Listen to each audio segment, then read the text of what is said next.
Si Pilandok at ang Batingaw. May isang pilandok na sinuyod ang lupa para maghanap ng makakain. Dahil naghihirap ay kailangang kumilos, ngunit dahil sa pagod ay naisip niyang magpahinga muna. Huminga siya ng malalim at nabaling ang kanyang mata sa bahay pukyutan na mistulang batingaw.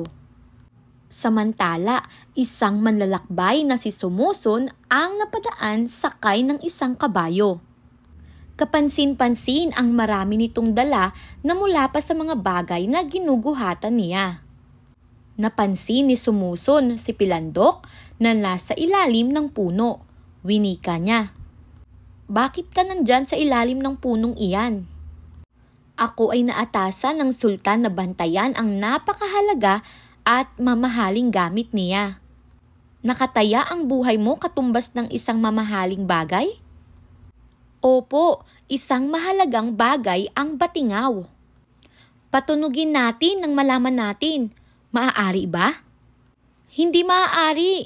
Ang mga kamag-anak lamang ng sultan ang maaaring magpatunog." Napaisip si Sumuson sa sinabi ni Pilandok, lalo lamang itong nagtaka at naakit. Ngunit ako'y maharlika. May karapatan ako." "Nakikita mo ang mga dala ko?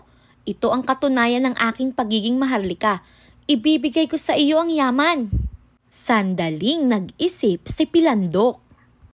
"Kagaya ng sinabi mo, ikaw nga ay maharlika, kaya wala na akong karapatang mag-alinlangan sa iyong kahilingan." Nagkasundo ang dalawa. "Ibibigay ko sa iyo ang yaman ko."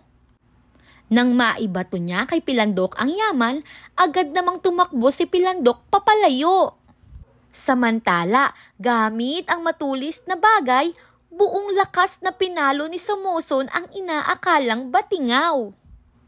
Naglabasan ang galit na mga pukyutan at sumugod kay Sumuson.